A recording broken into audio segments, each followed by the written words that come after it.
ustedes pongan atención en las terminaciones y así van a poder identificar fácilmente a qué pertenece. ¿Sale? ¿Alguien tiene alguna otra duda de la tarea o ya empezamos con la clase de una vez? Muy bien, vamos a empezar. Lo que veo que en este salón son puras chicas, ¿ah? Puras chicas y Abimael. No, sí hay chicos. Pues no están conectados ahorita. Muy bien. Bueno, vamos a empezar. El día de hoy vamos a ver la clase de virus.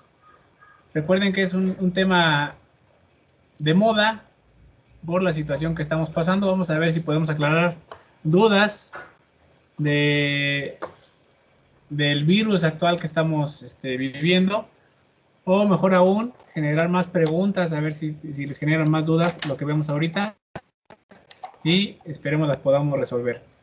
Muy bien. Me avisan cuando puedan ver mi presentación a pantalla completa, por favor. Ya la vemos. Ah, todavía no. Todavía no está. Ya, profe. Ahí está. Muy bien. Entonces, ya, profe. Vamos a ver el tema de virus. Anterior a estas pandemias, por ejemplo, cada que pensábamos en virus, pensábamos en esto, ¿no? Virus de computadora. ¿Alguien se ha contagiado de un virus de computadora en su celular, en su tableta, en su laptop, en su computadora de escritorio? ¿Alguien le ha pasado? ¿A nadie? Sí, a mí sí. A ver, cuéntanos, ¿por qué te contagiaste de un virus? Bueno, no tú, no, la pues quién computadora. sabe. Creo que fue, ¿cómo se llama? Por una USB que traía virus, entonces la conecté y ya me apareció que detectó el virus y ya tuve que... No me acuerdo qué hice, pero... Muy bien, pero fue por la USB infectada, ¿no? Muy bien. Pues así exactamente como la computadora de su compañera se contagió, los virus funcionan a partir de contacto principalmente con otros organismos que estén infectados. Muy rara vez vamos a infectarnos con virus que estén en el ambiente, porque no existen virus de vida libre como tal, sino que debe haber alguien infectado y ese tiene que tocar objetos o bien directo, ¿no? Puede ser con contacto, por ejemplo, de la saliva o contacto sexual, contacto sanguíneo, ¿no? Puede ser ese contagio a partir del contacto. Entonces, lo mismo pasa con estos virus cibernéticos, ¿no? Uno tiene que abrir los archivos, te tienes que meter a lugares que no deberías, ¿no? Por ejemplo, esos sitios de descarga de videos de YouTube, ¿no? Que te tienes que aventar 20 ligas antes de que te dé la descarga. Cada liga seguramente va a tener un virus. Si ustedes les han mandado un correo que dicen que ya se ganaron la herencia de un magnate africano, es un virus seguramente, ¿no?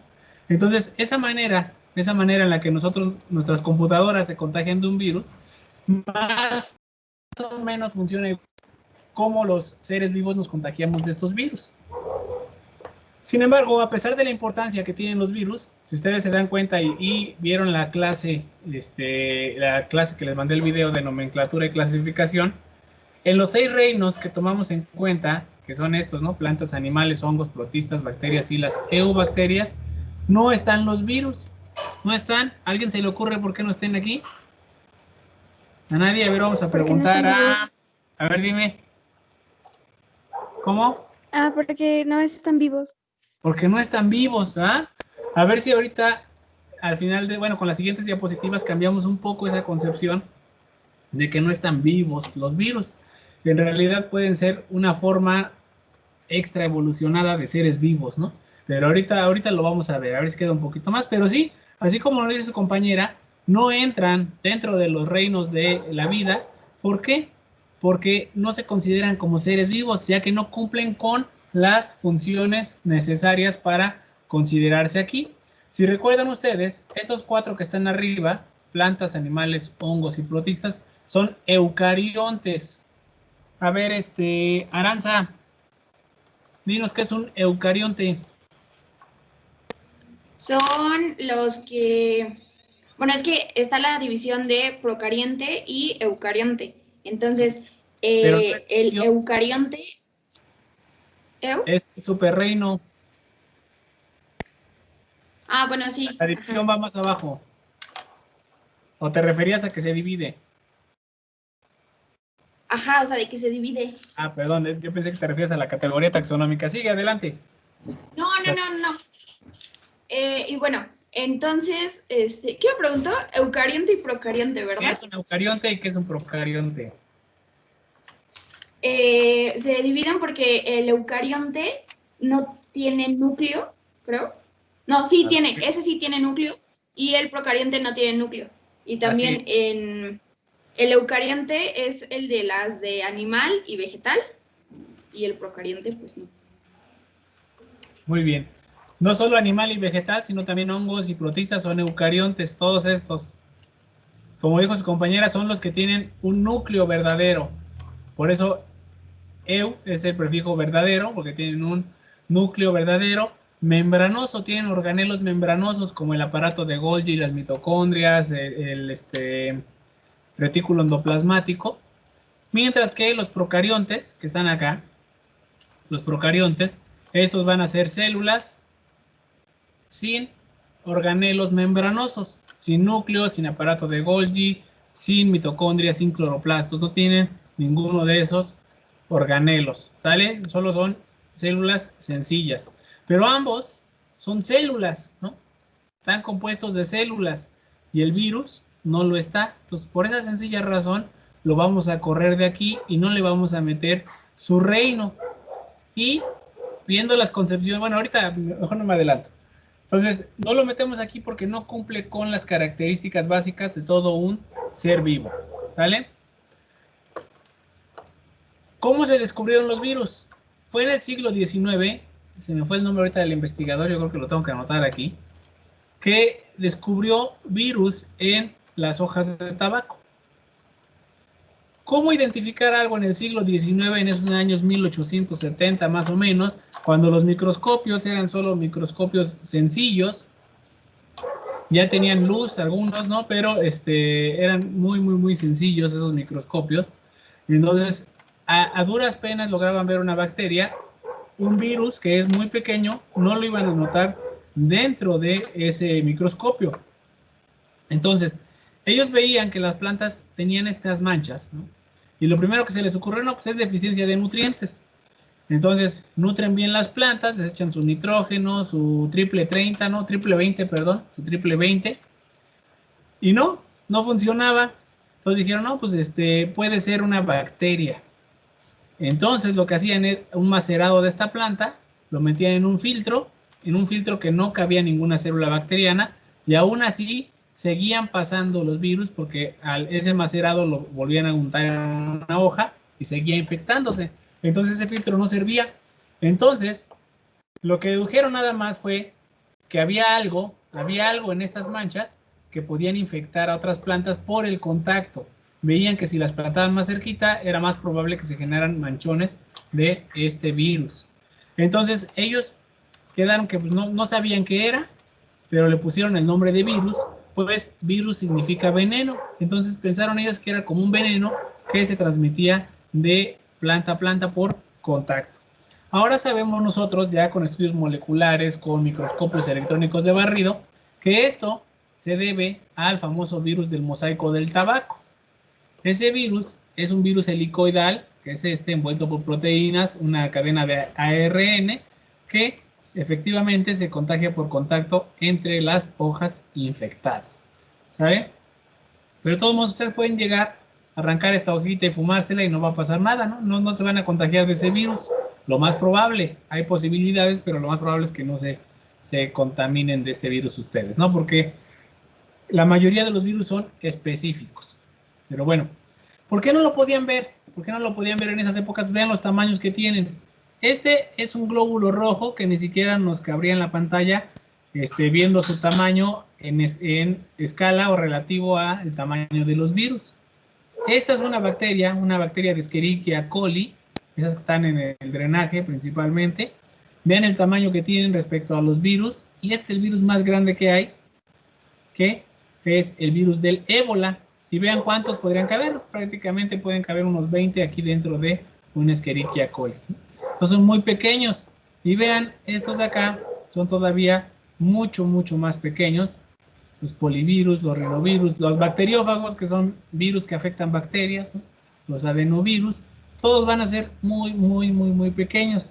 Por eso no los pudieron ver en el microscopio, ¿vale? Y solo les dejaron ese nombre, virus, que en latín significa veneno, porque pensaban que era una sustancia que contaminaba a las plantas. Primero se descubrió en plantas, ya después en los animales se dieron cuenta que también existían estos agentes de transmisión. Pero entonces, ¿cómo definimos un virus?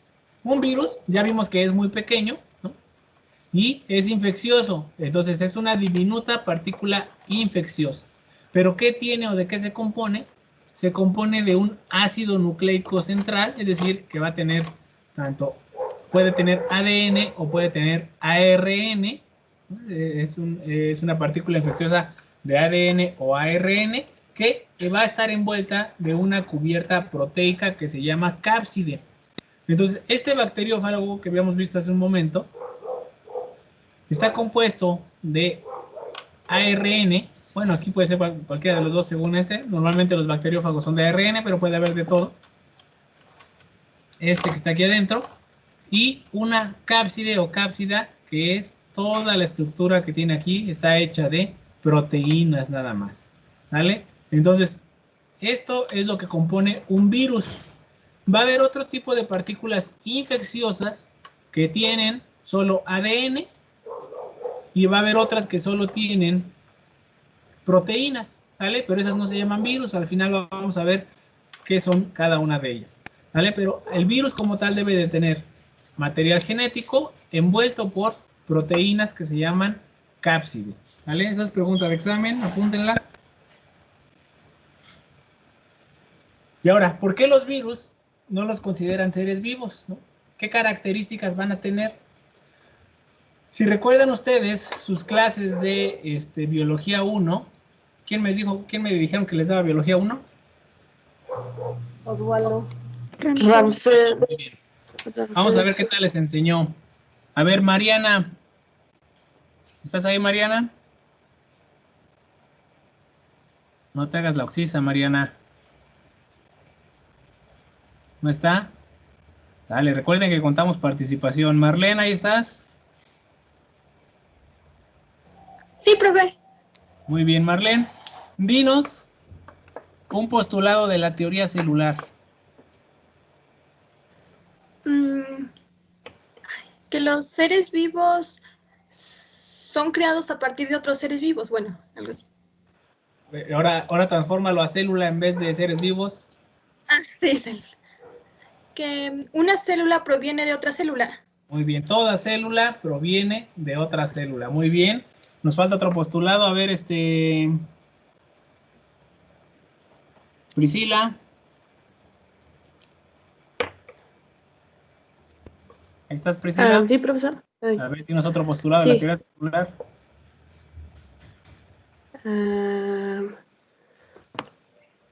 ¿De qué Pues están todos los organismos?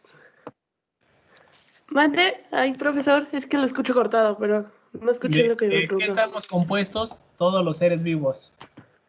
De células. De células, muy bien, muy bien. Hasta ahí, muchas gracias. Ese postulado, todos los seres vivos están compuestos de células. El otro es todo ser vivo, o toda célula proviene de otra célula.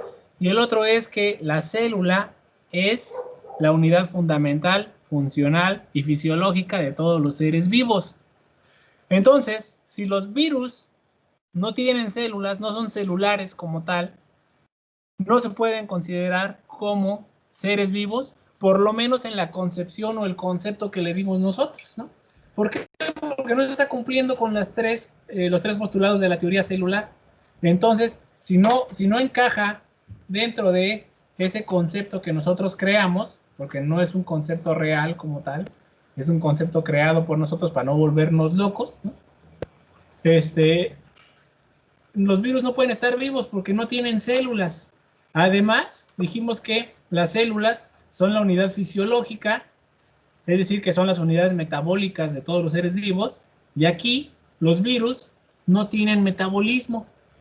Quiere decir que ellos no van a respirar, no necesitan la respiración celular, no necesitan el ciclo de Krebs, no necesitan el ciclo de Calvin, no necesitan nada, nada de ellos, nada de esos procesos metabólicos que vieron en su clase de biología 1, los puede hacer un virus. Lo único que puede realizar un virus es la reproducción, ¿vale? Él se puede reproducir, pero, otra vez, no por sí solo. La autorreproducción también es otra característica esencial, o bien el concepto que tenemos de seres vivos. Es decir, que nuestro virus no tiene células, no tiene metabolismo, por lo cual no respira, no sintetiza proteínas. Puede reproducirse, pero no por sí solo, no tiene mecanismos de autorreproducción, ¿no? Entonces, esa famosa autopoiesis que ayuda en el término de ser vivo, es decir, que se puede autorreparar, autorreproducir, no lo puede hacer un virus, ¿vale? Entonces, ¿qué pasa? ¿Dónde lo metemos, no? Porque no está ninguna característica de las que nosotros creíamos que todos los seres vivos pueden tener, ¿sale? Para poderse reproducir, para poder sintetizar proteínas, que eso lo hace, pero él no solito, necesita forzosamente de un hospedero. Un hospedero es el que le va a dar al ojo, pero al ojo lo hace de forma parasitaria, es decir, que lo va a afectar. Entonces el virus, para reproducirse y para sintetizar proteínas, forzosamente necesita de células vivas, no puede infectar a los muertos, ¿no? Como pasa en The Walking Dead, tienen que ser células vivas forzosamente. Esas células vivas se le llaman hospederos y los virus utilizan el mecanismo genético de las células de su hospedero para poderse reproducir, es decir, para replicar su ADN o su ARN, su material genético, y para producir las proteínas de su cápside. Es decir, que su hospedero genera el mismo virus, ¿vale? Entonces, eso hace que los virus sean parásitos, pero son parásitos obligados, es decir, que forzosamente tienen que ser parásitos porque no pueden hacer nada si no tienen a su hospedero. Pero son parásitos que se desarrollan adentro de la célula, entonces son intracelulares. Esta es otra definición muy bonita de virus, ¿no? Un parásito intracelular obligado. Esta es una definición muy bonita de virus, ¿no? Muy bien, ¿dudas aquí de lo que no tiene un virus? Más bien, no lo que tiene. ¿No? No, Muy bien. no, profe. Entonces, vamos a ver de qué se compone. Ya dijimos que tiene ADN, ¿no? Tiene ADN o tiene ARN. Ese ARN, bueno, ese material genético va a estar cubierto por proteínas. Esas proteínas forman una cápside. La cápside va a estar compuesta por subunidades que se llaman capsómeros. ¿Sale? Y estas subunidades van a determinar qué forma va a tener el virus. Por ejemplo, aquí tenemos un virus helicoidal, la forma helicoidal, que todo esto azul que ven, en conjunto, se le llama cápside. Todo esto es la cápside. Y cada frijolito que le ven aquí sería un capsómero. Entonces, la forma en la que se alineen los capsómeros le va a dar la forma general al virus. Dentro de esta cápside, como pueden ver, aquí está el ácido nucleico. Aquí está. Este puede ser ARN o ADN. Aquí no importa que solo veamos una hebra. En los virus son tan raros que puede haber ADN de una sola hebra o puede haber ARN de 2 hebras. Puede haber de los dos tipos, ¿no? Hay de todo en los virus. Pero bueno, la forma helicoidal es una forma cilíndrica que le da como una forma de bastón a estos virus. ¿Sale? Esta es una forma helicoidal. Después tenemos un poliedro, una forma poliédrica, que en realidad son icosaedros. Un icosaedro es una figura de 20 lados. Y esta figura de 20 lados está compuesta de caras triangulares, puros triángulos equiláteros. ¿Vale? Entonces va a tener 20 lados y va a aparecer una bolita nada más, ¿no? Una forma esférica más o menos, pero en realidad es un icosaedro. Y esta forma se le llama poliédricas. Y adentro va a tener su material genético, su ácido nucleico. Y la otra forma que puede haber es la combinación de ambas. Aquí está. Este es un bacteriófago. El bacteriófago va a tener una parte poliédrica, aquí está el icosaedro del que hablábamos, y va a tener también una vaina que es un virus helicoidal, ¿sale? Nada más que el ADN se encuentra en la cabeza, en la cápside, y después baja, se queda en la vaina y después se inserta a las bacterias, ¿sale? Entonces esta va a tener los dos, un icosaedro, un helicoidal, pero también va a tener incluso estas fibras que se le llama cola, placa basal y fibras de anclaje, estas de acá abajo. Entonces esto le sirve para reconocer a su hospedero, poder encontrarlo e infectarlo, ¿vale? Entonces recuerden estas preguntas de examen también, las formas de los virus, helicoidal, poliédrica y el bacteriófago, ¿vale? Combinación de poliédrica y helicoidal. Muy bien. Y aparte de ellas, los virus pueden tener accesorios, es decir, tiene su cápside, tiene su... Perdón, ¿qué pasó? Profe, ¿puede regresar tantito la diapositiva para terminar de copiar rápido? Claro, de todos modos les voy a subir la diapositiva al... Sí, profe, está al bien. grupo. Sí, Me avisa. gracias. Ajá. Sí, bueno, no sé lo demás, yo ya casi acabo.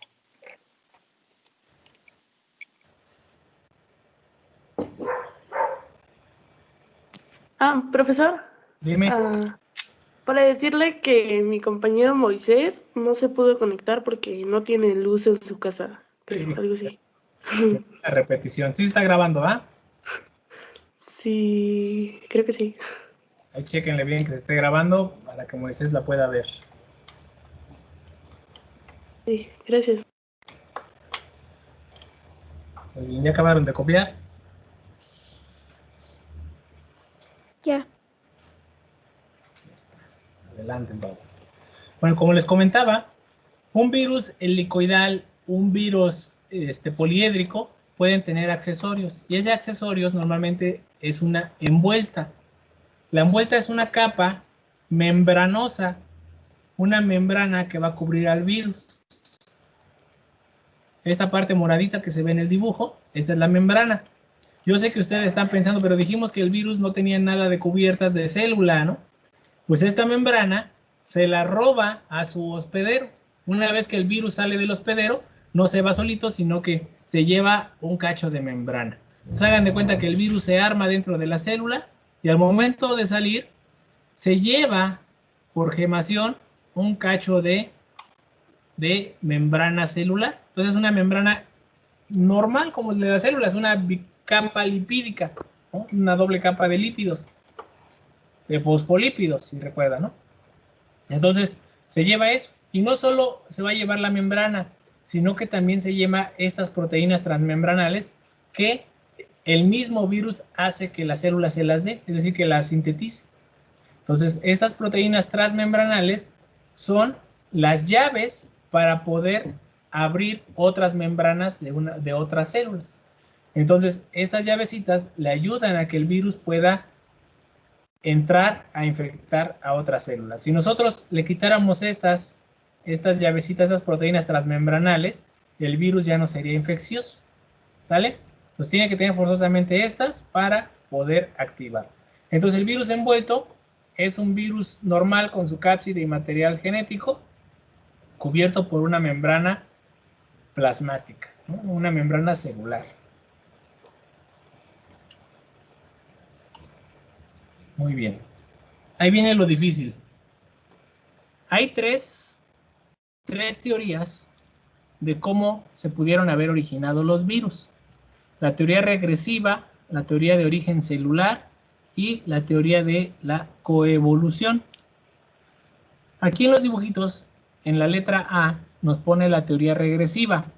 La teoría regresiva es de que el virus, los virus, pudieron provenir de una célula de vida libre que al ser ingerida por otra célula, esta adquirió cierto grado de virulencia. Es decir, que le pudo haber digerido todos sus tejidos como tal y solo dejarle proteínas y ADN. Y ese ADN que quedó ahí dentro de la célula, la pudo haber infectado y con ello haber originado un virus, ¿sale? Entonces es esta, aquí está la célula de vida libre, esta célula es la que se la va a comer.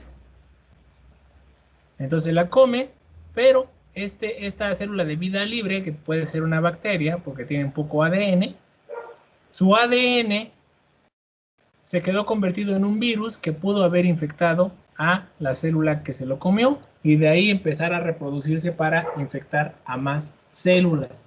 Esta es la teoría regresiva, es decir, que de un ser vivo se regresó a ser solo un virus, ¿vale? Un material genético y proteínas. La teoría de origen celular es incluso más sencilla. ¿Por qué? Porque aquí tenemos nuestra célula.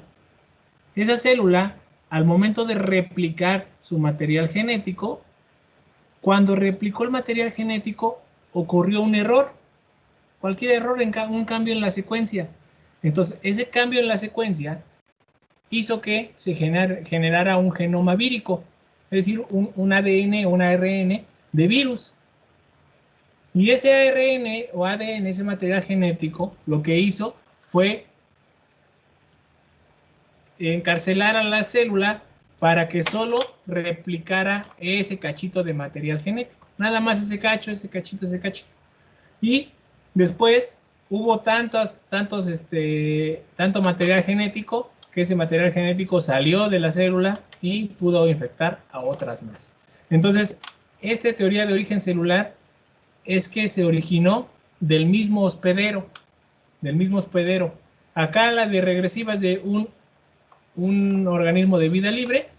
En la de origen celular es que se originó de el mismo hospedero. Hagan de cuenta que nosotros generamos nuestros propios virus. ¿Sale? Y la última teoría tiene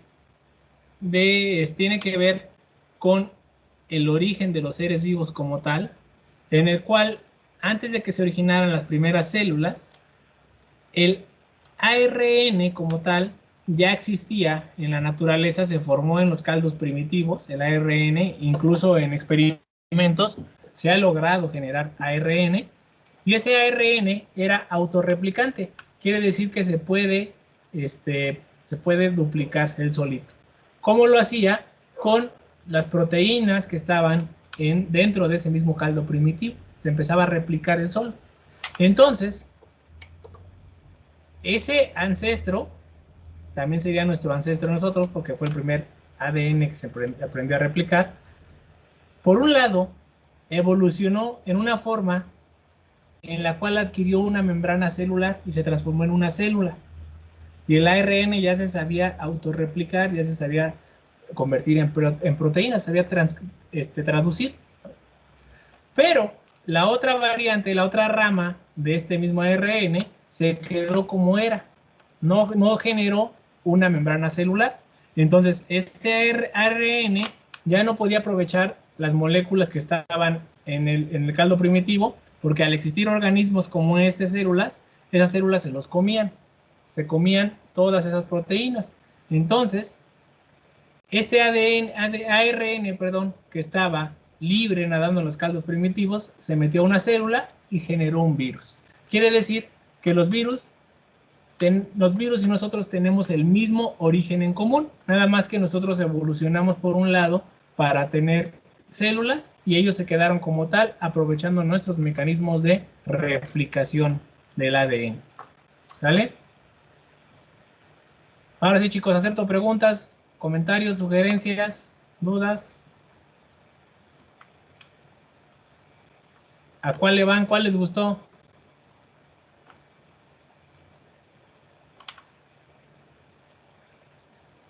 ¿Ninguna?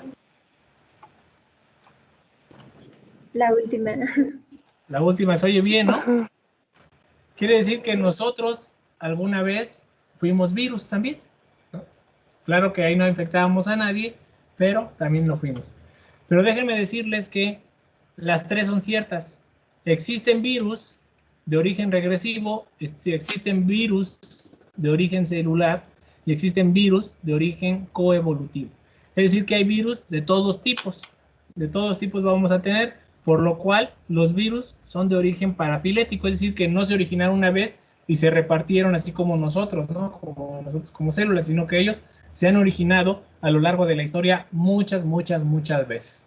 ¿Sale? Entonces, por eso no pueden tener un reino como tal, porque tendrían que tener un reino para cada nuevo tipo de virus que se generara, ¿no?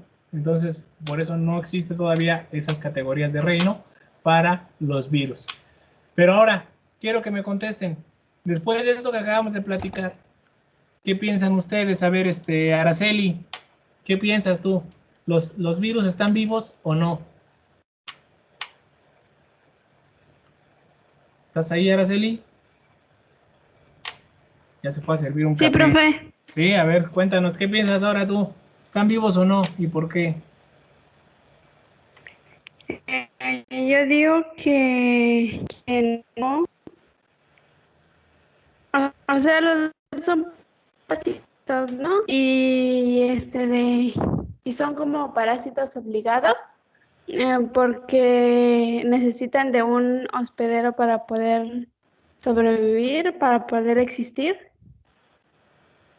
¿Y entonces no? Pues yo digo que no. Muy bien. No importa, aquí fíjense que no hay respuesta incorrecta, ¿no? Porque aquí lo que puede pasar es que lo pueden ver desde los dos puntos. Una es que ya solo es material genético, ya todas las características esenciales de los seres vivos la perdieron, ¿no? Como en este caso, por ejemplo. Y entonces eso los hace que no son seres vivos. Pero si ustedes lo ven del otro punto de vista, estos organismos son seres vivos súper especializados en su forma de vida parasitaria. O sea, digamos que son los parásitos al extremo, ¿no? Máximo. Quiere decir que soy tan parásito que ni siquiera tengo que reproducirme por mí solo, por mí mismo, sino que alguien lo va a hacer por mí.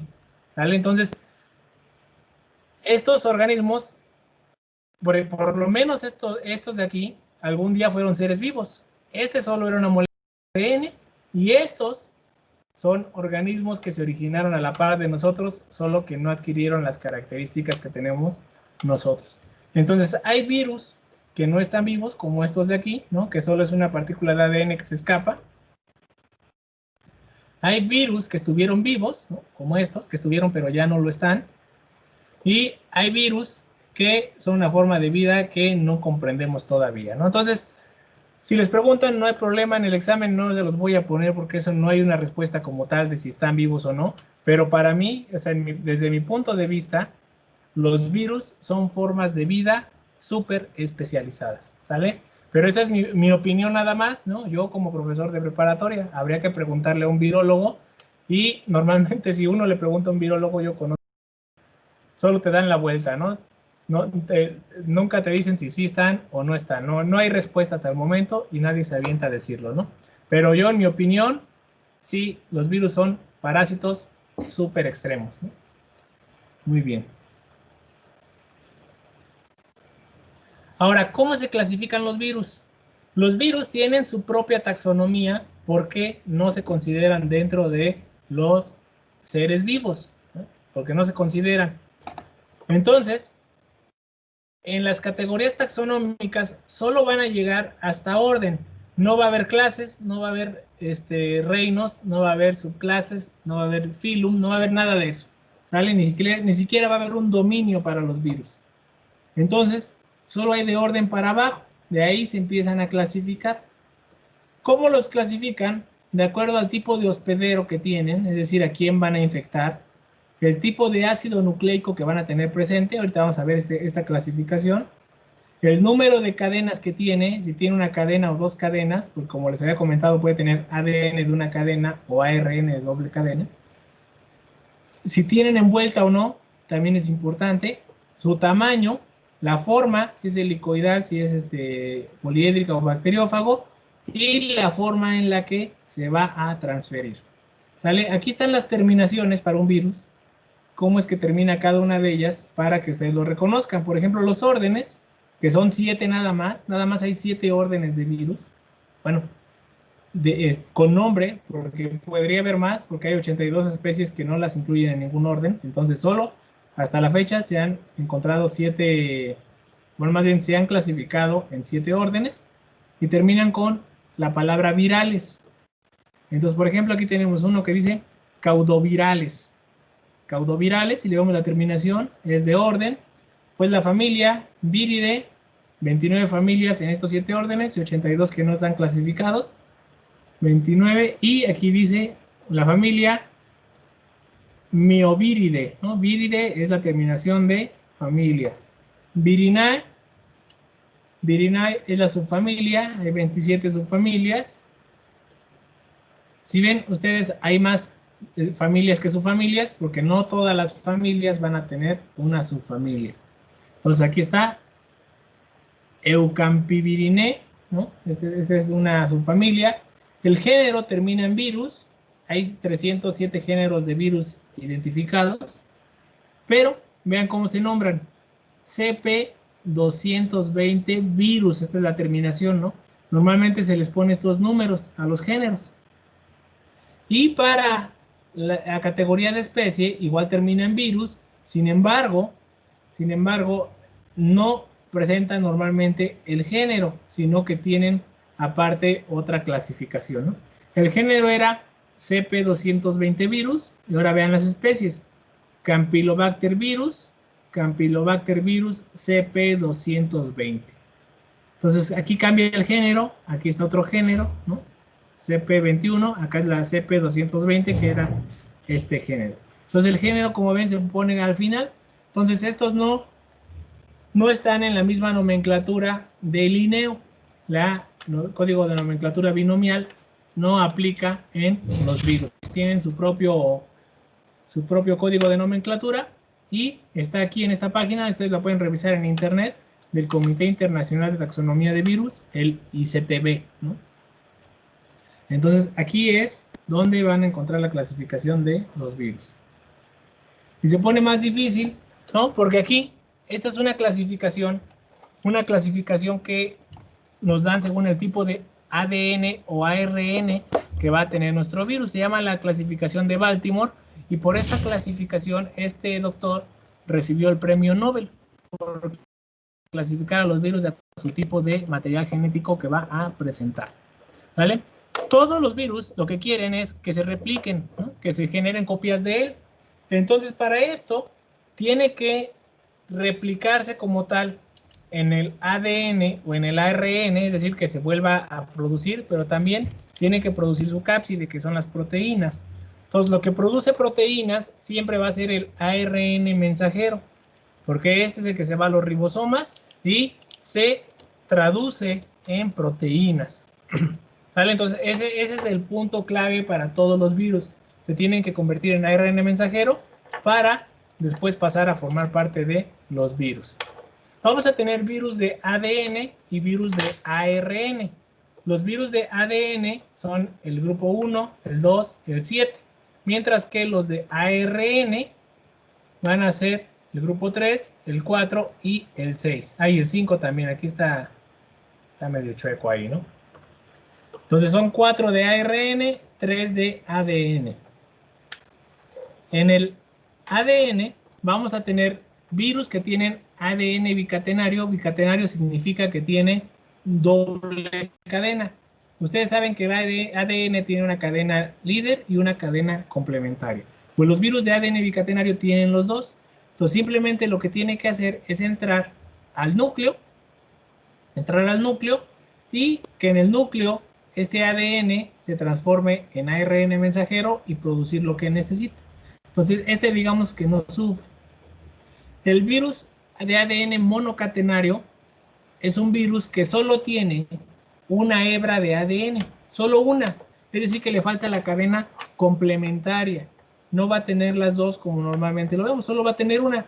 Y esa la que tiene es la cadena líder. Entonces, esa cadena líder lo que hace es que primero se tiene que convertir en ADN de doble cadena, es decir, bicatenario. Aquí miren estos términos. DS significa doble secuencia, SS secuencia única o single sequence, ¿no? Entonces SS es un monocatenario, DS es bicatenario. Entonces este monocatenario primero se tiene que convertir en bicatenario, como este, es decir, tener su doble cadena complementaria, y después ahora sí se convierte en ARN mensajero. Y el otro que es un virus igual bicatenario de ADN, pero es retrotranscribo. Quiere decir que este virus se tiene que retranscribir, es decir, que se vuelve a escribir él solo para convertirse en ADN del núcleo como tal y después ahora sí ARN mensajero. ¿Vale? Entonces digamos que se vuelve a escribir él solo. Entonces normalmente estos tienen una proteína que se llama retrotranscriptasa dentro del mismo virus para poder hacer estas conversiones para atrás, ¿no? En el ARN puede tener doble cadena, como aquí está, una cadena positiva y una negativa, y simplemente se tiene que separar. Ya que se separa, el ARN positivo se va a los ribosomas y funciona como un ARN mensajero. También hay ARN de una sola cadena, puede ser positivo, ese se tiene que convertir o sacar su ARN negativo porque digamos que sería como una cadena complementaria, se tiene que convertir en el negativo para que se pueda transformar en ARN mensajero, que se podría leer pero va a tener otro mensaje diferente porque las letras son otras, ¿no? Porque funciona con ARN. Otro tipo es el que solo tiene ARN negativo, ese no tiene mayor complicación, ese simplemente se va a los ribosomas y ya se convierte en ARN mensajero. Y después tenemos el ARN negativo de una sola cadena, pero retrotranscrito. Quiere decir que digamos que está escrito al revés, entonces se tiene que convertir primero en ADN o algunos en ARN, a partir de otra vez de una retrotranscriptasa, esa molécula o proteína que lo va a convertir en estas de acá. Y después se convierte en un ADN normal de doble cadena y después ARN mensajero. Este tipo es el del VIH, ¿no? El del SIDA. El virus del VIH es un virus de ARN de una cadena retrotranscrito. Y bueno, aquí está esta explicación que les di con más detalle, porque tiene una tareita a partir de esto, entonces ahí lo revisan con calma ahora que les suba la presentación. Aquí viene cómo se van convirtiendo, ¿no? El virus de ADN bicatenario, es decir, de dos cadenas. Una cadena se va a convertir en ARN mensajero para hacer las proteínas, otra se va a convertir en ARN mensajero para generar las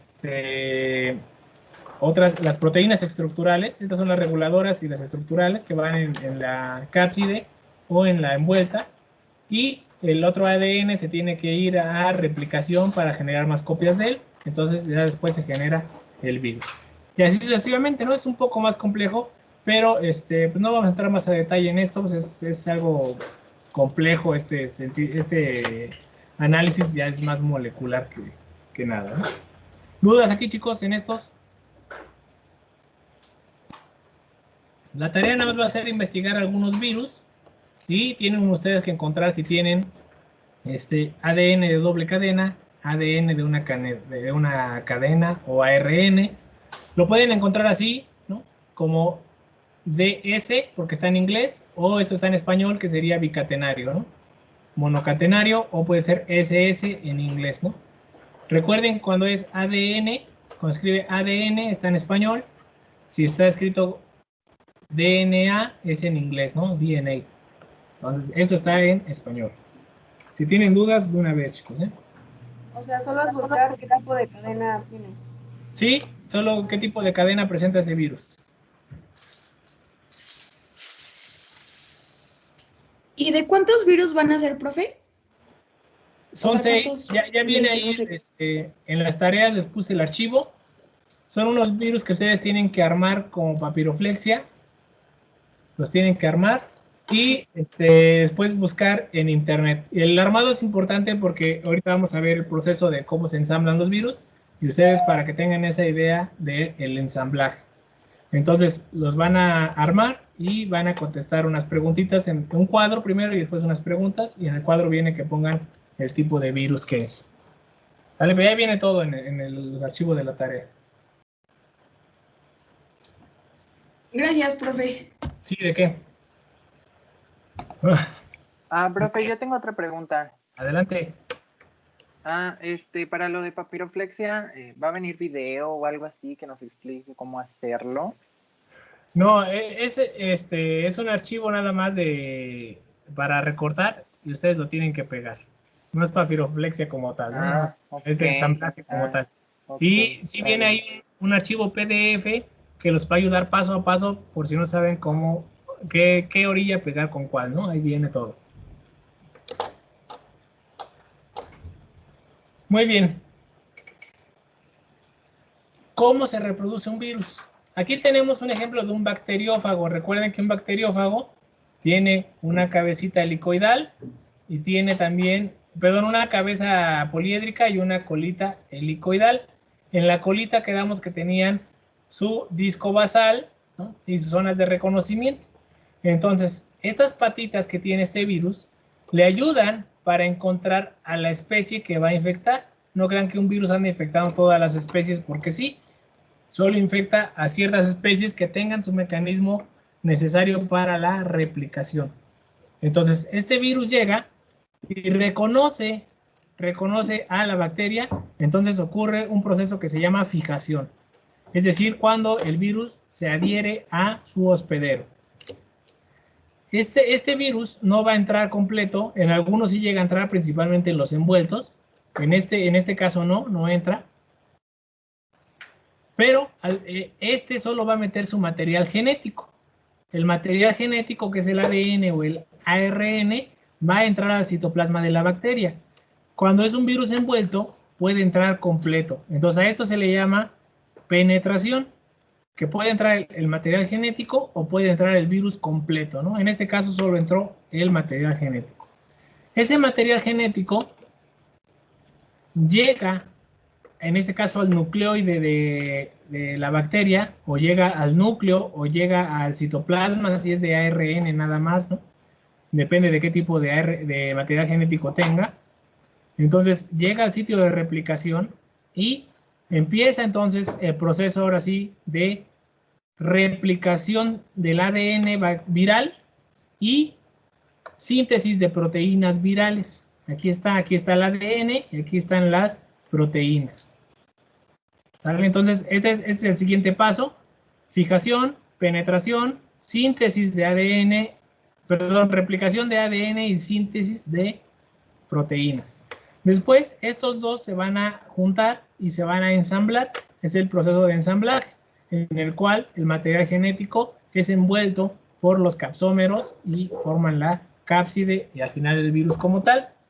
Y al final, estos virus lo que van a hacer es romper la membrana celular, la van a romper para poder escapar e infectar otras células.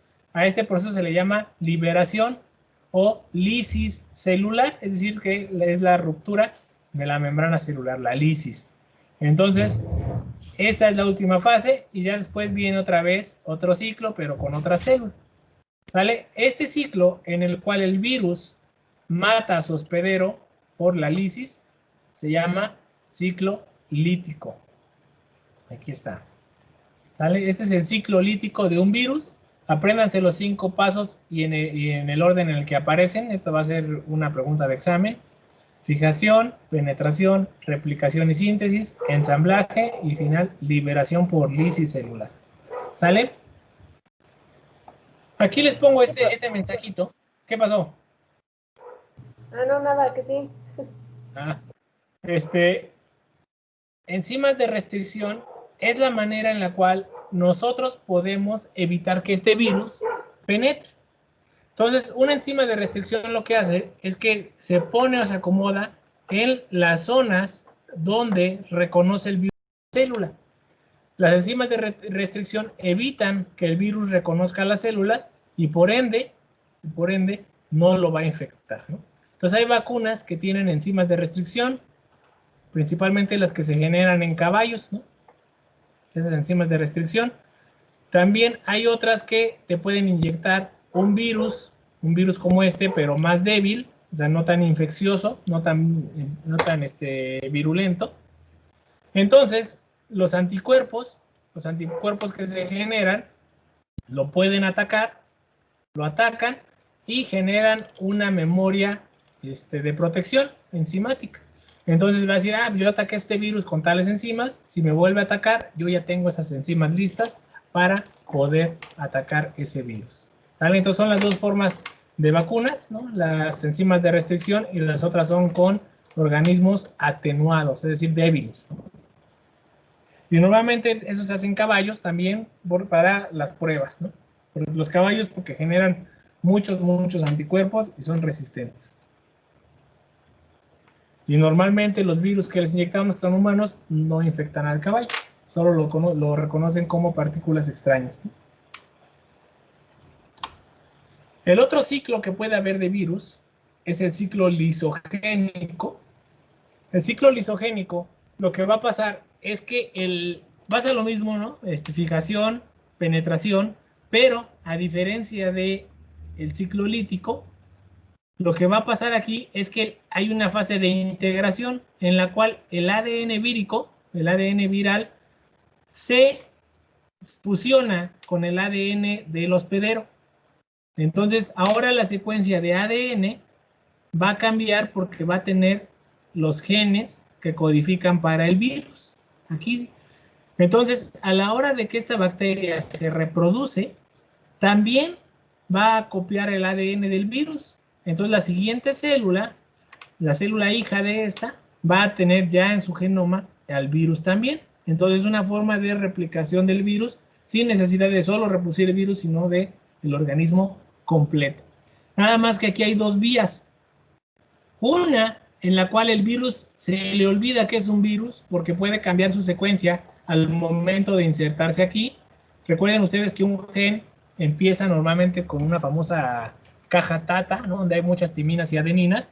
Si esa caja se mueve al momento de adherirse, normalmente ese gen ya no empieza ahí, sino que puede empezar en otro lado, o bien el gen que empezó por acá ya no termina y sigue copiando también a el ADN. Entonces, esto puede llevar a que generen nuevas características estos seres vivos, que pueda adquirir resistencias, que pueda adquirir alguna adaptación, o bien que le cause mutaciones que le causen la muerte también, ¿no? Puede ser, no es tan fácil. Por ejemplo, en los seres humanos, bueno, en los mamíferos en general, mamíferos placentarios, recuerden ustedes que los mamíferos placentarios somos nosotros los que nos reproducimos, más bien los que nos desarrollamos dentro de la matriz de nuestra madre, alrededor de una placenta, ¿no? Rodeados por una placenta, mientras que los mamíferos marsupiales, como el canguro, como el koala, como el tlacuache, tienen una bolsita que se llama marsupio, y entonces el desarrollo embrionario de los organismos no se da en el interior de la mamá, sino que salen siendo un embrión muy pequeño de todavía semanas y se terminan de desarrollar en el marsupio, en la bolsita. Entonces descubrió que esa característica de ser placentarios se adquirió gracias a un virus. Un virus que ya entró a una ruta lisogénica y se le olvidó que era un virus. Entonces nosotros lo agarramos como parte de nuestro genoma y nos dio la característica de ser placentarios. Hicieron pruebas con borregos en el cual le daban antivirales específicos para ese virus que tenían en el genoma, le eliminaban esa secuencia del virus lisogénico y no podían desarrollar ningún embrión. Los embriones se abortaban inmediatamente porque no se podían insertar en la matriz. Es decir, que no había una acoplación con la matriz, entonces no se podía desarrollar ningún hijo nuevo de esos borregos. Entonces, la moraleja de esto es, no todos los virus son malos, no todos los virus causan enfermedades. Hay virus que pueden ayudarnos a evolucionar más rápidamente, o también la contraparte es que nos pueden llevar al despeñadero también, ¿no? Si es que no es una secuencia que nos ayude mucho a adaptarnos, ¿vale? Pero bueno, esa es una. La otra ruta que tienen es que el virus lisogénico que está aquí insertado recibe algún estímulo externo, por ejemplo, luz ultravioleta, puede ser el calor, puede ser la temporada de lluvias, puede ser el frío, ¿no? Cualquiera de esos, y se activa. Entonces, hace que la maquinaria de reproducción de esta bacteria lo copie y sintetice sus proteínas, y al final termina entrando a el ciclo lítico, a la ruta lítica.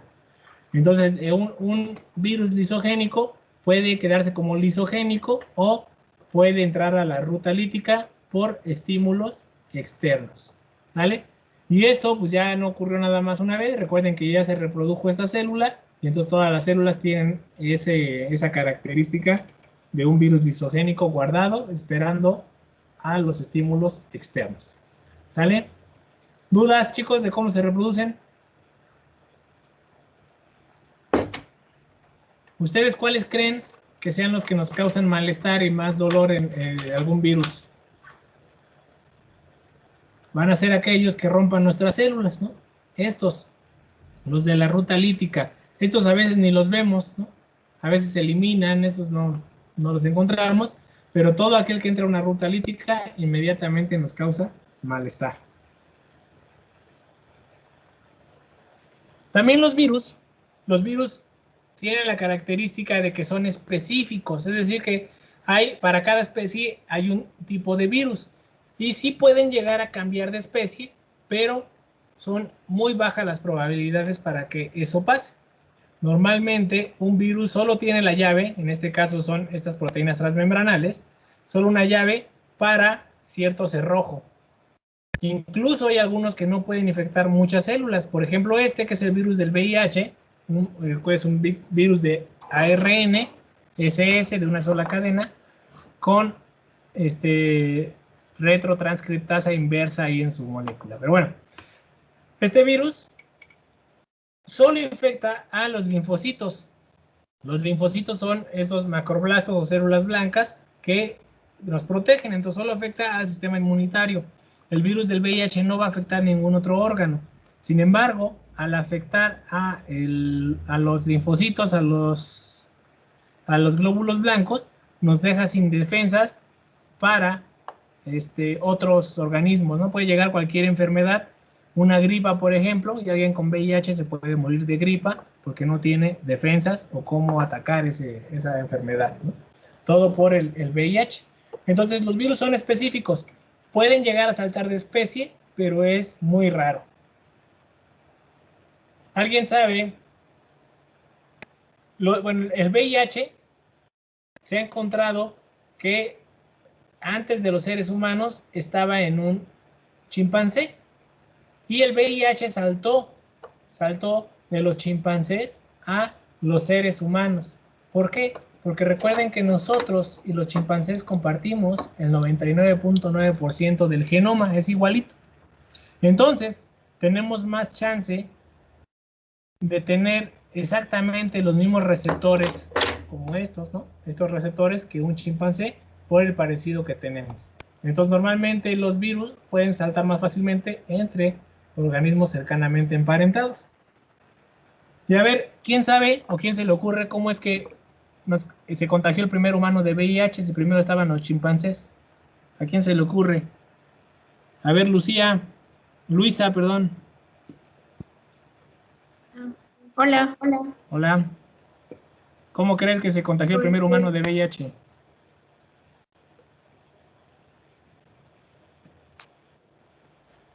Ahí estás, Luisa. Sí estoy, pero es que no se me ocurre. ¿Será por la convivencia cercana? ¿Sabes cómo se contagia el VIH? Por transmisión sexual. Así es, y también por transmisiones sanguíneas. Uh-huh. Entonces, ¿cómo crees que se haya contagiado? Por la sangre. Muy bien, Luisa. Yo pensé que ibas a pensar más cochambroso, pero no. Fue por la sangre. Recuerden que los chimpancés se los comen en África. Entonces, alguien, al momento de estar preparando el chimpancé, agarró sangre contaminada y se agarró los ojos, se chupó los dedos, ¿no? O cualquier otra situación. O bien no coció bien esa cabecita de chimpancé, ¿no? Y los tacos que se comieron tenían sangre todavía.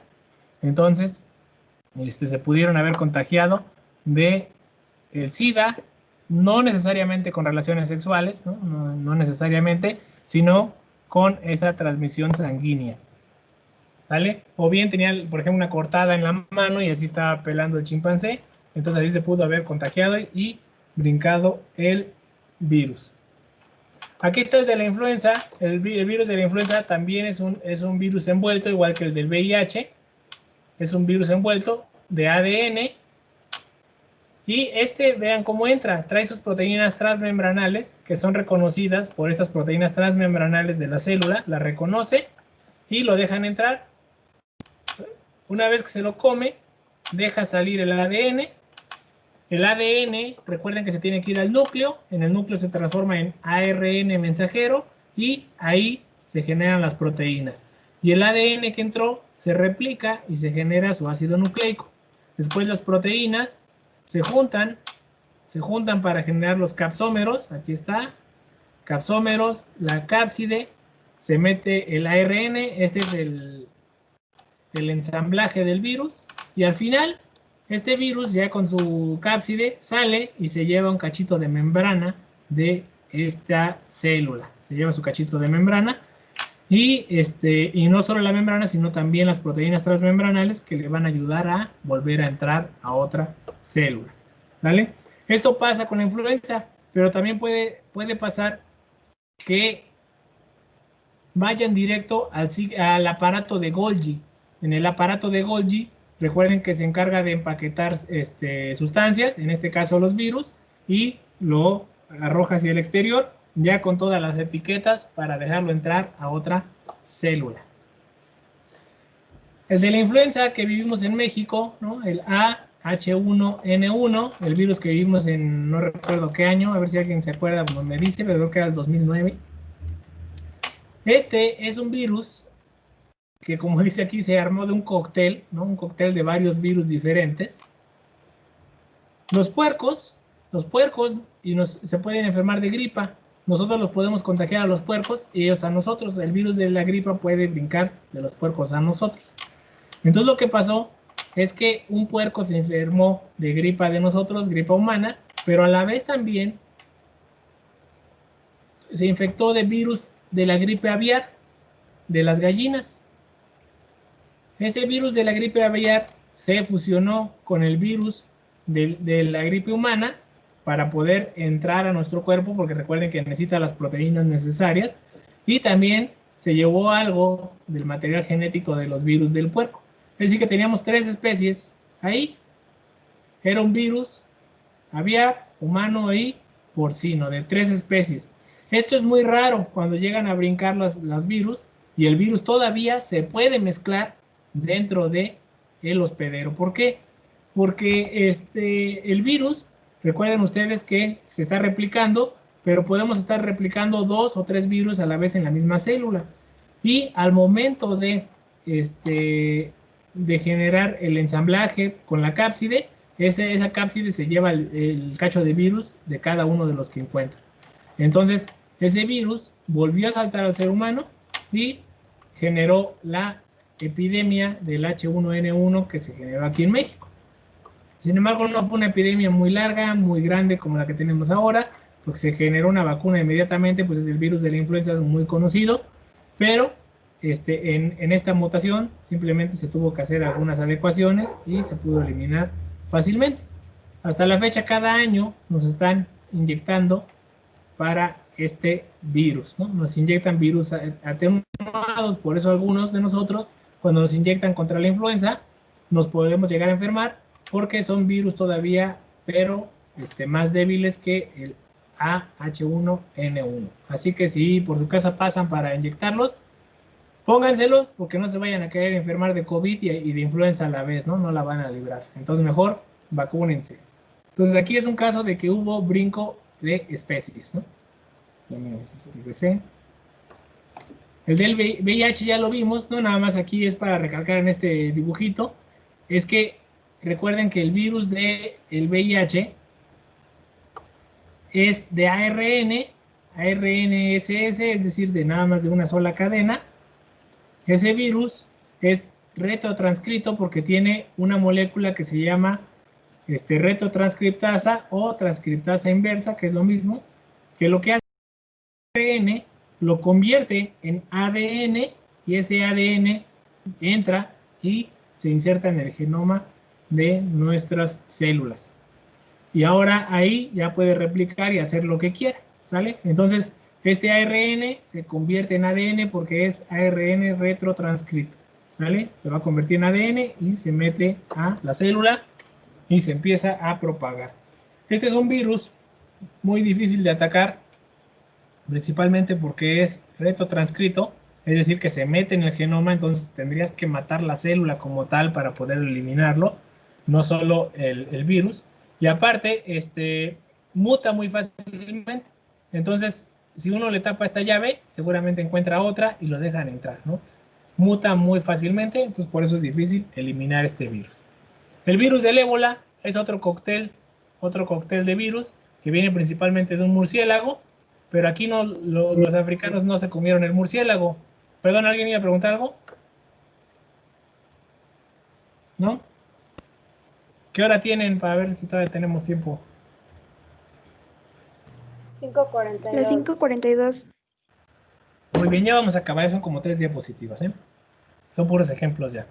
El virus del ébola es un virus que te da fiebres, ¿no? Te da dolor muscular, dolor de cuello, de cabeza, te genera llagas, te da diarreas, vómitos y termina con la muerte normalmente, ¿no? Este virus.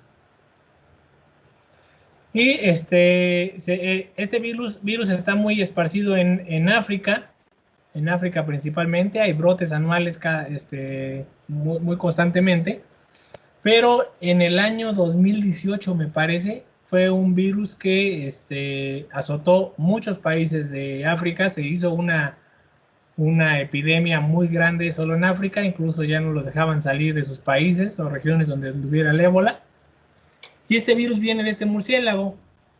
El murciélago lo que hace es que puede llegar a hacer popó, principalmente a zurrar en la comida de gorilas, chimpancés, en los puercoespines, antílopes. ¿Y qué creen que estos animales pasa? Pues el hombre se los come, ¿no? Nos comemos todos ellos y el virus se pasó hacia los organismos. Entonces este organismo, el murciélago es portador y pasó hacia el hombre. Entonces, ¿por qué pasa esto? Por andar comiendo fauna silvestre, lo cual no deberíamos hacer, ¿no? Hay que conservar la biodiversidad, recuerden. Entonces esto fue un error y por eso el virus del ébola no se ha podido erradicar en África, ¿no? Así quedan con chagas y el contagio es principalmente por contacto con estas, ¿no? O con objetos, con objetos que haya agarrado este niño, te puedes contagiar. No es aéreo, este es de contacto. Aéreo es el del coronavirus. Y miren el equipo que se utiliza, ¿no? Para no contagiarse del ébola. Esto es lo que están usando los de la ONU para poderse proteger contra el ébola cuando van a ayudarlos en estas crisis. Aquí no basta con un solo cubrebocas porque aquí el virus puede entrar por cualquier parte del cuerpo. Entonces, si uno llega y toca a estas llagas, ya te contagiaste. Por eso tienen que usar estos equipos mucho más complejos que el que se utiliza para el coronavirus. Aquí está el coronavirus. Aquí pongan atención porque hay una tarea también sobre el coronavirus. El coronavirus es un virus envuelto. Es un virus envuelto de ARN. Este virus envuelto de ARN también es helicoidal acá adentro. Es un virus helicoidal envuelto. Envuelto, recuerden que es por la capa lipídica o la membrana que tiene, con proteínas transmembranales que se llaman glicoproteínas o espinas de glicoproteínas. Recuerden que se llama coronavirus porque parece que tiene una corona, que es estas glicoproteínas o proteínas transmembranales. Ahí van a estar. Aquí está la membrana de lípidos, esta es la envuelta, y tiene proteínas M, que estas proteínas le ayudan también para abrir los candados y entrar al cuerpo humano. Este es el coronavirus. El coronavirus afecta principalmente los pulmones. Los pulmones, sin embargo, ya han encontrado que se puede pasar a través del torrente sanguíneo hacia otros órganos. Entonces, al afectar los pulmones, se convierte en un virus aéreo. Es un virus aéreo.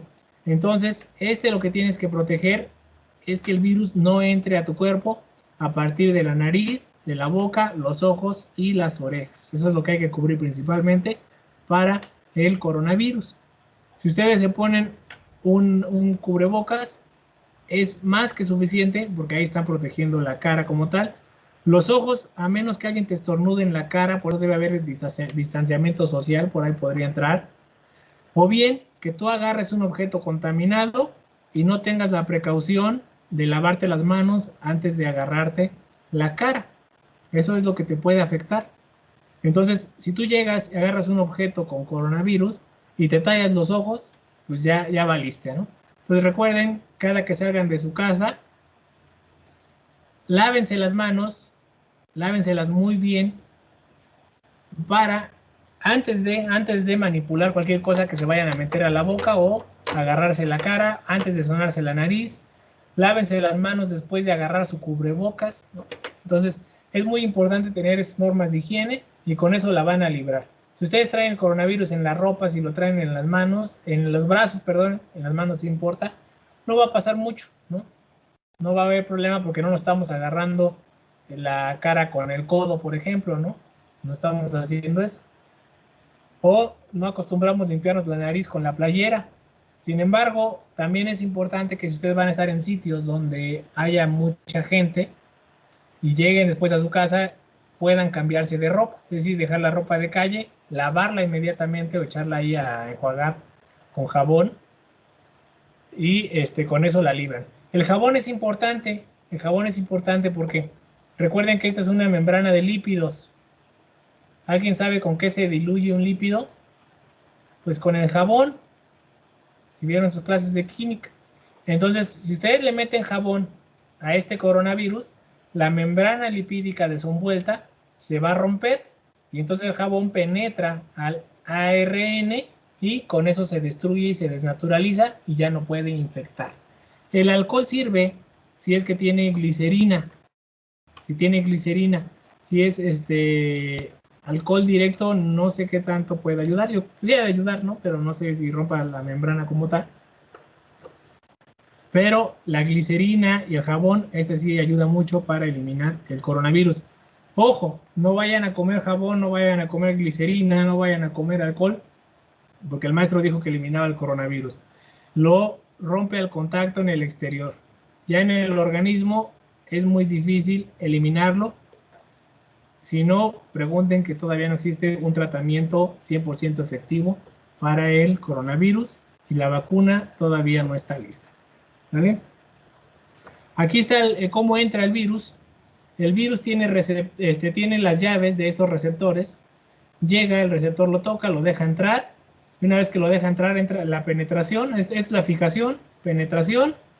Y después saca su ARN. Ese ARN que trae ya es un ARN listo para ser sintetizado en los ribosomas. Aquí mero. Entonces se va a los ribosomas y en los ribosomas se generan las proteínas que requiere este ARN.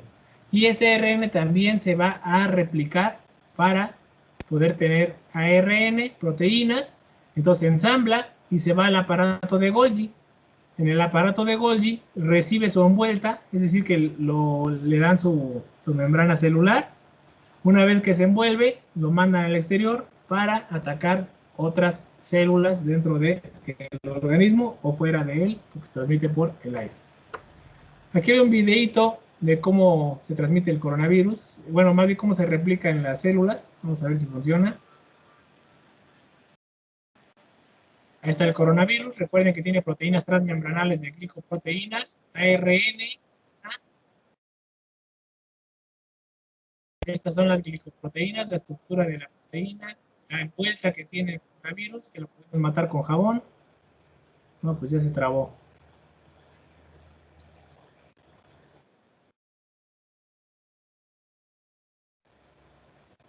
Ah, su máquina. ¿Quién sabe qué pasó, chicos? También se les fue la pantalla, ¿va? Sí.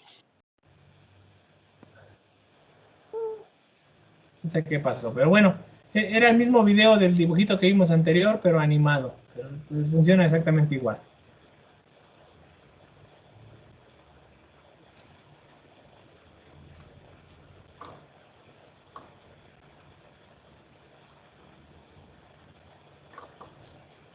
Ya nada más nos falta una diapositiva.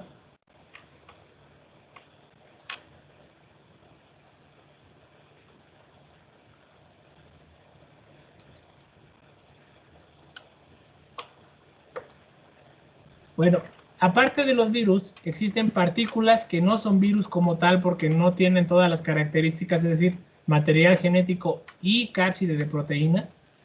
Están estos agentes subvíricos, es decir, casi un virus, ¿no? Por abajo de un virus. Son más sencillas y todavía más pequeñas que un virus, pero igualmente efectivas para infectar. Entonces, una de ellas solo está hecha de ARN y la otra solo está hecha de proteínas. Cuando solo está hecha de ARN, que es una cadena cortita de 250 a 400 nucleótidos, es muy corta esta cadena, se llama viroide. Y estos viroides solo se ha encontrado que afectan a plantas. Solo van a afectar a plantas. Y algo muy importante es que resisten el calor. Normalmente el ADN se desnaturaliza, como el ARN se desnaturaliza con el calor, pero este es un virus templado en el cual los enlaces son más fuertes y no se eliminan con el calor. Entonces, estos virus solo afectan a plantas, ¿no? Sin embargo, hay películas apocalípticas o posapocalípticas que han puesto viroides como agentes que causan zombies, ¿no? Esto pasó en la película Maggie, se llama Maggie, es una película donde la protagoniza Arnold Schwarzenegger, que su hija se infecta de un virus, y ese virus, viroide, perdón, ese viroide salió del maíz, que en el maíz hicieron plantas transgénicas, insertando genes a partir de viroides, pero el viroide saltó a los seres humanos y convirtió en zombies, ¿no? Pero bueno, eso pasó en la película Maggie. Viroides, solo ARN y afectan plantas. Los priones sí afectan a animales y son partículas proteicas, es decir, proteínas infecciosas. Esta está compuesta de 208 aminoácidos de una proteína que se llama PRP. Esa proteína PRP la tenemos todos nosotros, pero cuando se dobla mal, es decir, ustedes saben que una proteína sale derechita del ribosoma y después que sale se empieza a doblar para hacer la estructura secundaria y terciaria de la proteína. Esta se dobla para un lado que no debería y ese doblez hace que esta proteína se haga infecciosa, se haga patógena, nos causa daño. Y no solo eso, esa proteína al estar en contacto con otra proteína, su sola presencia hace que las proteínas empiecen a plegar mal y genere más PRPs contagiosos, es decir, más priones. Y esto causa una enfermedad, por ejemplo, que se llama la de las vacas locas. Si alguien ha oído de esa enfermedad o la ha visto, es cuando una vaca se vuelve loca como tal y empieza a morder gente. Y se contagia este prión a partir de la saliva. Entonces, la vaca que muerda la vaca con un prión de las vacas locas, que muerda a un ser humano, infecta al ser humano y el ser humano tiene las mismas características en las cuales se aumenta la agresividad y también le da por morder. Eso es porque se va al cerebro esta proteína PRP y lo que causa es que se generen hoyos en el cerebro y el cerebro queda como esponja. Entonces, solo quedan que aumenta la agresividad y empieza a morder gente para contagiar el virus, ¿no? ¿A alguien se le ocurre que esto, dónde lo han oído? Obviamente, esas todas las películas de zombies, ¿no? Ustedes más agresivos y empiezan a morder, podría ser a partir de un prión, y ese prión sí existe, es el virus de las vacas locas, ¿no? Bueno, el prión de las vacas locas. ¿Y tiene Solo cura? que sí se cura, sí se puede curar si lo detectan a tiempo, pero si no lo detectan a tiempo, quedas con secuelas permanentes porque genera hoyos en el cerebro como tal. Entonces quedan locos, pero ya sin virus, ¿no? Sí se puede curar. Incluso también creo que los venados se podrían contagiar de este prión. Porque aquí no importa si es cambia de especie, porque si la especie tiene esta proteína PRP, el prión va a convertir a todas esas proteínas y vas a tener más priones en tu cuerpo. ¿Vale? Entonces digamos que es un virus zombie como tal, ¿no? Muy bien. ¿Dudas, chicos?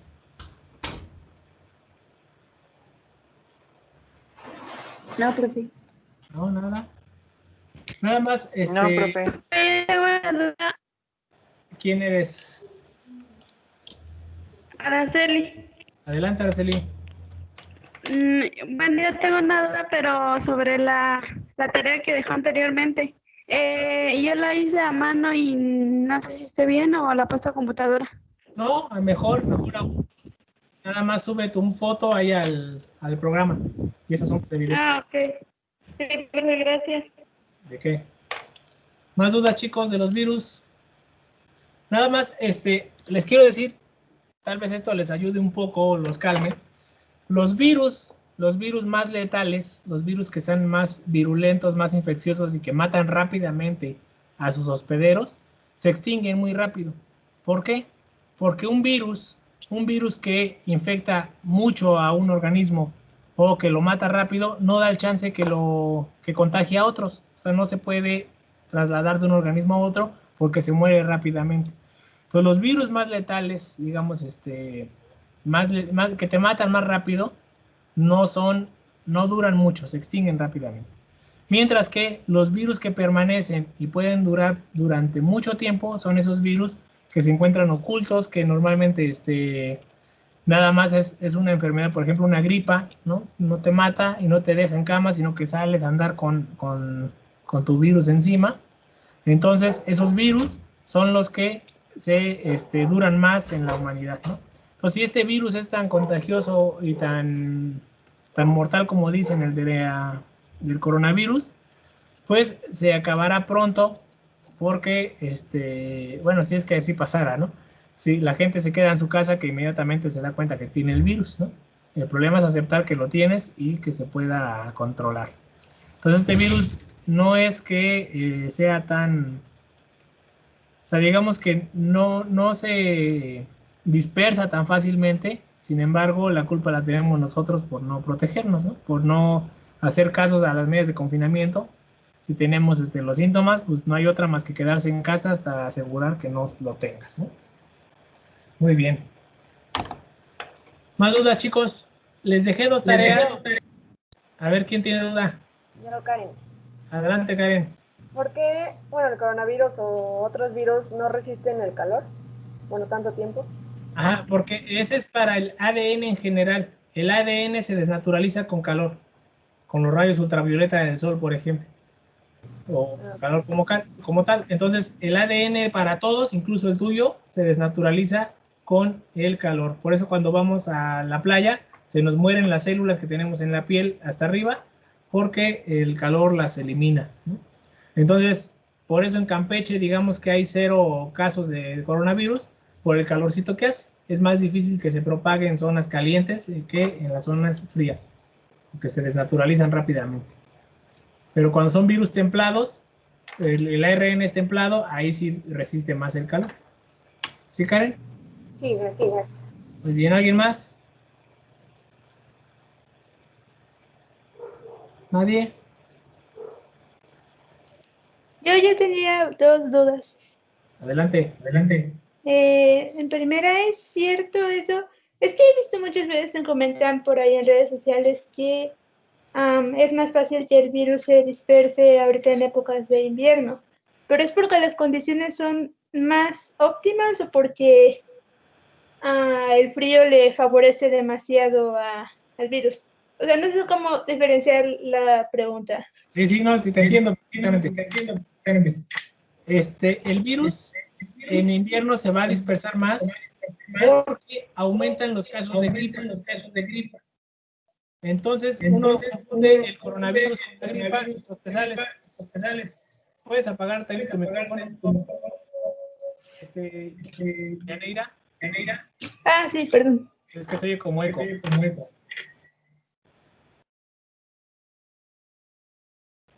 Entonces, como les comentaba, aumentan los casos de gripa, de influenza o cualquier otra enfermedad respiratoria, y entonces se confunde, se enmascara y dice, no, nada más es una gripa y me salgo. Entonces eso aumenta el contagio.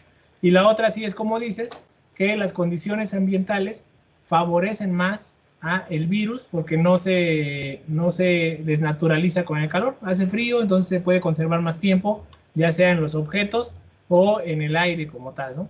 Entonces, eso ayuda también a la dispersión y el aumento de casos de coronavirus en invierno. ¿Sí? Muy bien. ¿Quién más? Priscila. ¿Qué pasó, Yanira? Ah, y aparte tenía otra duda. Es que, por ejemplo, en el reino, por ejemplo, de los protistas, yo encontré no sé cómo llamarlo, pero se le llama moho de limo. Entonces dicen que es algo que no está vivo y que no es un hongo. Entonces, ¿por qué el virus no se puede categorizar en ese reino? Pero, ay, no me acuerdo en qué reino estaba categorizado, creo que era en el protista. O sea, si una cosa como esa tiene su reino, ¿por qué el virus no puede tener su reino? Si el moho de fango no está vivo, según lo que leí. El moho del fango sí está vivo, es un hongo como tal. O hay moho que es algas, esos sí están vivos, ahí debe haber algún error. No podemos meter en ningún reino nada que no esté vivo. Los virus, la razón por la que no tengan su propio reino, no es tanto porque no se consideren vivos, sino porque son de origen parafilético. Como ya vimos, hubo virus que se originaron desde hace 3.500 millones de años, pero hay virus que se están originando ahorita. Entonces no pueden entrar dentro del mismo reino con una clasificación natural, porque los virus que se originan, digamos hoy, o sea, como un virus nuevo como tal, no proviene de estos virus antiguos. Entonces no son descendientes en común. Si no son descendientes en común, no pueden estar emparentados. Es como si tú quisieras clasificar una bacteria en el mismo reino que en una esponja marina, por ejemplo. No los puedes poner porque no están cercanamente emparentados, ¿no? Entonces, estos virus prácticamente no tendrían nada que ver, son de origen independiente. Entonces, tú los agrupas por características que son partículas de ADN infecciosa, pero no pertenecen a un mismo reino de clasificación natural. O sea, no tienen una clasificación natural, sino que sería un reino artificial. Por eso también es otra razón de las que cual no los metemos. Pero la que nos dices del moho, el moho sí está vivo, ese no hay duda. El moho hay uno que es moho de hongo, el que sale en las casas principalmente, y el del fango es de algas, en la mayoría. Entonces, ese sí debe de estar vivo. ¿Sí, Yanira? Sí. Solo quería decir que, según lo que había leído, no porque se llamara moho era un hongo, era otra cosa, pero no me acuerdo qué. Pues hay que ver bien qué organismo es, porque hay mohos mucilaginosos, que son hongos, están los mohos del fango, que son algas, hay pues creo que son esos, entonces hay que ver, pero si quieres mándame la liga y ya lo revisamos a ver si es cierto o no. Si es de Face, no le creas, ¿no? A menos que lo publiquen ahí alguien relevante. Muy bien, muy bien. ¿Más dudas, chicos? Priscila, se ve que tenías una duda. O Yotzelín, también tenías duda. No, profesor, ninguna. De mi parte. Muy bien. No, profe, tampoco es que se prende la cámara. Muy bien, tú eres hermana de Vianey, ¿va? Sí, profe. Bien, ya encargó que te pusiéramos 5. No, ¿cómo cree, profe? Muy bien, chicos. Entonces, si no hay dudas, como les comentaba, les dejé 2 tareas. Bueno, una tarea y una práctica. La tarea es investigar, hacer una monografía del coronavirus. Ahí les pongo algunos puntos que pueden revisar para hacerla. No necesitan hacer muchísimas hojas. En 1 o 2 hojas es suficiente. O incluso pueden hacer un esquema, ¿no? Un esquema, un cuadro sinóptico. Con eso es suficiente para el coronavirus. Y la otra tarea es la práctica, en la cual ustedes van a tener que hacer los modelos de virus, recortarlos y pegarlos, y investigar lo que les solicita la práctica, por favor. Si tienen alguna duda, avísenme y yo les contesto rápidamente.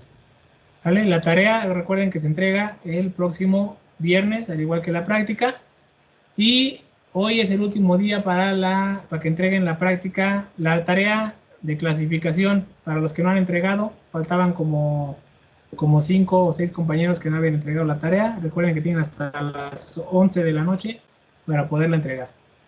¿Vale? Muy bien, chicos. Entonces, hasta ahí le dejamos y nos vemos la próxima clase.